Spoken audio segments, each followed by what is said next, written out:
Welcome to another Brain Busters video. Today we look at something so strange it will leave you with more questions than answers. The Nazca Lines are a set of very large geoglyphs made in the ground of the Nazca Desert in southern Peru. They were created between 500 BCE and 500 CE by people making shallow cuts in the desert floor, removing rocks and leaving underlying dirt, differently colored, exposed. In the years leading up to 2020, between 80 and 100 new figures had been found with the use of drones. It is believed that there are more to be found. Most lines run are straight line, however there are figurative designs of animals, plants and some which either are supposed to be gods or extraterrestrial. The individual geoglyph designs measure between 0.4 and 1.1 kilometers across. If you add up the lengths of all lines found so far you get 1,300 kilometers of work. In terms of area, these figurative designs cover about 50 square kilometers. Each line is typically 10 to 15 centimeters deep. They were made by removing the top layer of reddish-brown iron oxide-coated aggregate to reveal the yellow subsoil. The width of the lines vary considerably, but more than half are slightly over 1/3 of a meter wide. This variation could be due to different people using what they think is a standard measure. Due to the size of the geoglyphs, they are best seen from the air at approximately 500 meters elevation. This is not the only way to see the forms carved into the landscape, as they are also visible from the surrounding foothills and other high places. The shapes are usually made from one continuous line. The largest ones are about 370 meters long. Because of its isolation and the dry, windless, stable climate of the plateau, the lines have mostly been preserved naturally. Extremely rare changes in weather may temporarily alter the general designs. As of 2012, the lines are said to have been deteriorating due to an influx of squatters inhabiting the lands. Interestingly, due to it being quicker for lorries to drive off the road going around the geoglyphs, some of the marks are modern, as repetitive usage have made their own marks on the landscape, with some going thought the protected geoglyphs. Some drivers have been fined thousands of sol to get these repaired. The forms vary in complexity. Hundreds are simple lines and geometric shapes, more than 70 are zoomorphic designs and include a hummingbird, spider, fish, condor, heron, monkey, lizard, dog, cat, and a humanoid. Other shapes include trees and flowers. Scholars differ in interpreting the purpose of the designs, but in general, they ascribe religious significance to them. They were designated in 1994 as a UNESCO World Heritage Site. The geoglyphs are in a high arid plateau that stretches for more than 80 kilometers between the towns of Nazca and Palpa, approximately 400 kilometers south of Lima. The main concentration of designs is in a 10 by 4 kilometer rectangle, south of the hamlet of San Miguel de la Piscana. In this area, the most notable geoglyphs are visible. Although some local geoglyphs resemble Paracas motifs. The Paracas people were an Andean society existing between approximately 800 BCE and 100 BCE, and had an extensive knowledge of irrigation and water management. They made significant contributions in the textile arts, and at the time located in what today is the Ica region of Peru. This location is situated next to the sea, not too far from the location of the Nazca Lines. However, scholars believe the Nazca Lines were created by the Nazca culture, not the Paracas. The first published mention of the Nazca Lines was by Pedro Cieza de Leon in his book of 1553, where he described them as trail markers. In 1586, Luis Monzon reported having seen ancient ruins in Peru, including the remains of roads. Although the lines were partially visible from nearby hills, the first to report them in the 20th century were Peruvian military and civilian pilots. In 1927, Peruvian archaeologist Toribio Mejia Zespi spotted them while he was hiking through the foothills. He discussed them at a conference in Lima in 1939. It was, however, Paul Casac, an American historian from New York, who is credited as the first scholar to study the Nazca Lines in depth, while in Peru in 1940 to 1941 to study ancient irrigation systems. He flew over the lines and realized that one was in the shape of a bird. Another observation helped him see how lines converged on the horizon at the winter solstice in the southern hemisphere. He began to study how the lines might have been created, as well as to try to determine their purpose. He was joined by archaeologist Richard Schedel from the United States, and Maria Reich, a German mathematician and archaeologist from Lima. They proposed that the figures were designed as astronomical markers on the horizon to show where the Sun and other celestial bodies rose on significant dates. Archaeologists, historians, and mathematicians have all tried to determine the purpose of the lines with many diverse theories proposed. Determining how they were made has been easier than determining why they were made. The prevailing theory is that the Nazca people could have used simple tools and surveying equipment to construct the lines. Archaeological surveys have found wooden stakes in the ground at the end of some lines, which supports this theory. One such stake was carbon-dated and was the basis for establishing the age of the design complex. Joe Nickell, an American investigator of the paranormal and folk mysteries, reproduced the figures in the early 21st century by using the same tools and technology that would have been available to the Nazca people. In so doing, he refuted an earlier suggestion that ancient astronauts had constructed these works. Although this makes sense as a theory, some fringe scholars believe that aliens influenced the proposed religious driver, with some believing that these were to help the landing and welcoming space travelers. Scientific American characterized Nichols' work as remarkable in its exactness when compared to the original lines. With careful planning and simple technologies, Nichols proved that a small team of people could recreate even the largest figures within days, without any aerial assistance. The lines are formed on the ground by a shallow trench as discussed earlier. The light-colored clay earth exposed in the bottom of the trench contrasts sharply in color and tone with the surrounding land surface, producing visible lines. This sub-layer contains high amounts of lime. With moisture from morning mist, it hardens to form a protective layer that shields the lines from winds, thereby preventing erosion. Furthermore, again as mentioned at high elevations in a dry desert type of environment without large amounts of precipitation, the biggest erosion issue is caused by people taking shortcuts across the desert from the main highway that runs parallel to the geoglyphs or staying near them. The discovery of two new small figures was announced in early 2000 by a Japanese team from Yamagata University is certainly noteworthy. One of these resembled a human head and is dated to the early period of Nazca culture or even earlier. The other find, undated, is an animal. The team has been conducting fieldwork there since 2006. 6 years later their finds included 100 new geoglyphs.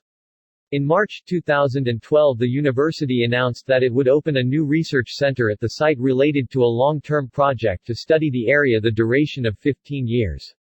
A June 2019 article in Smithsonian Magazine describes recent work by a multidisciplinary team of Japanese researchers who identified or re-identified some of the birds depicted. They note that birds are the animals most frequently depicted in the Nazca geoglyphs. The team believes that some of the bird images that previous researchers assumed to be indigenous species more closely resemble exotic birds found in non-desert habitats. They speculated that the reason exotic birds were depicted in the geoglyphs instead of indigenous birds is closely related to the creation process.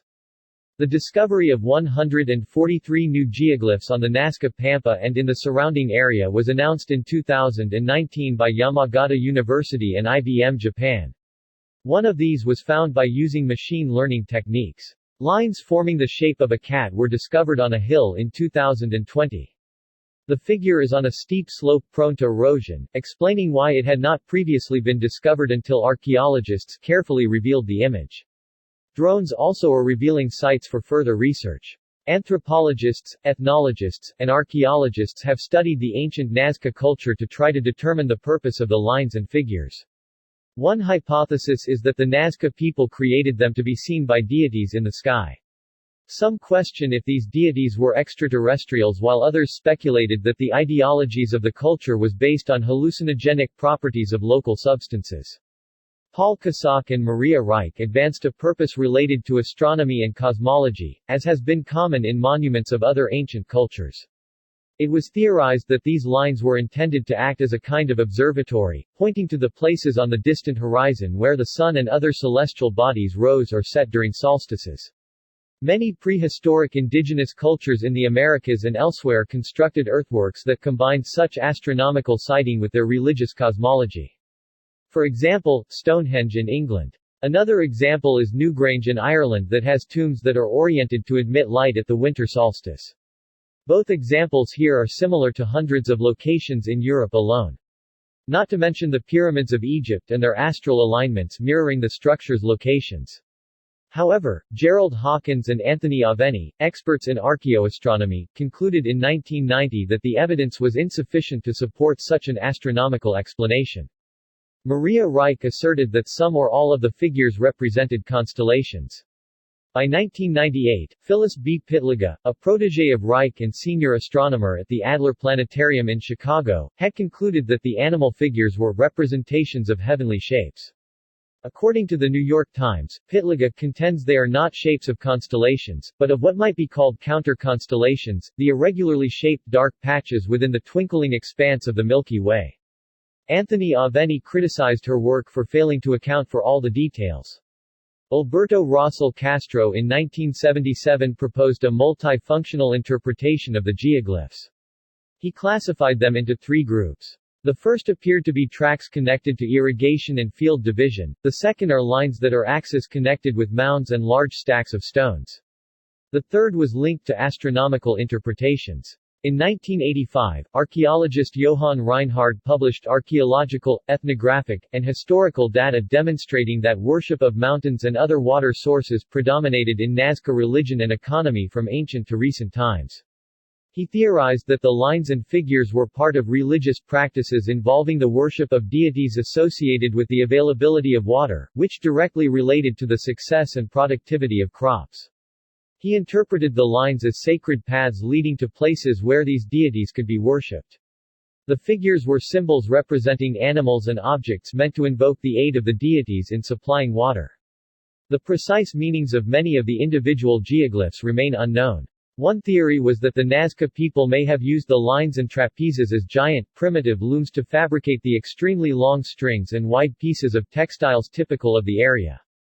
Possibly using these to create burial shrouds and wrappings for mummies. According to his theory, the figurative patterns, smaller and less common, were meant only for ritualistic purposes. This theory is not widely accepted, although scholars have noted similarities in patterns between textiles and the Nazca lines. They interpret these similarities as arising from the common culture. An in-depth geophysical investigation and observation of geological faults suggests that some geoglyphs followed the paths of aquifers from which aqueducts collected water. Research in Pampa de Atarco, about 10 kilometers south of Pampa de Nazca, reveals potentially a spatial, functional and religious relationship between these geoglyphs and the temples of Cahuachi, although there is still contention to this speculation. In this research and using remote sensing techniques from satellite or drone-based analysis, 5 groups of geoglyphs, each of them characterized by a specific motif and shape, and associated with a distinct function was found. A ceremonial one was found and characterized by meandering motifs. Another is related to a calendar function, as proved by the presence of radial centers aligned along the directions of winter solstice and equinox sunset.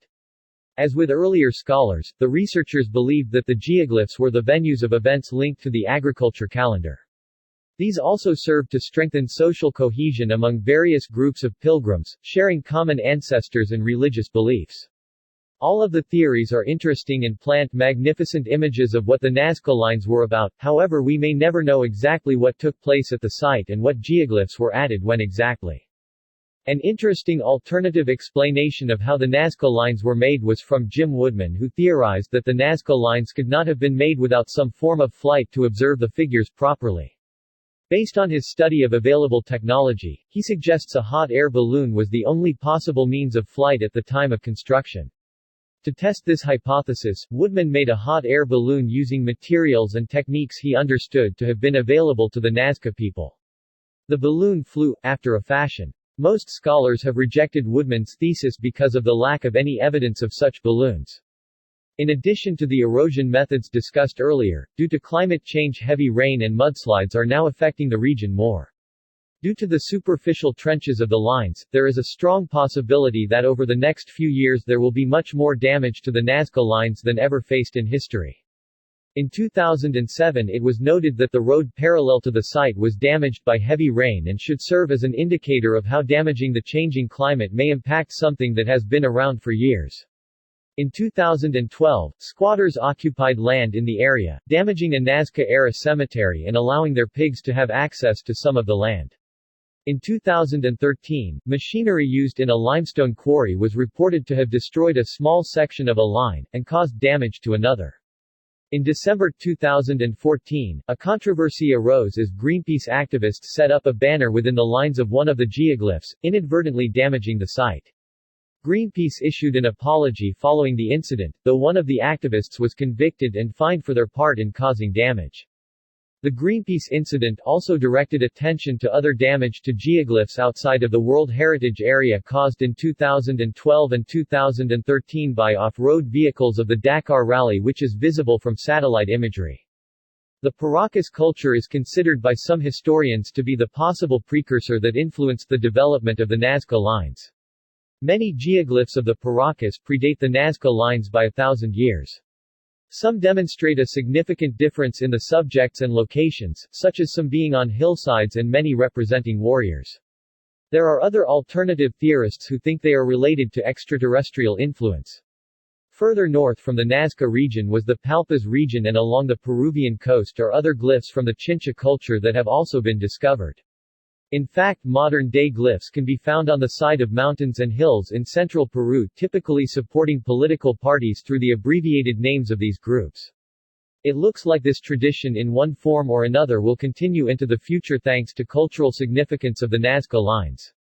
If you liked this video, don't forget to smash the like button like a chimp in heat, subscribe as if you were making Portland weird, and comment below what videos you would like to see in the future.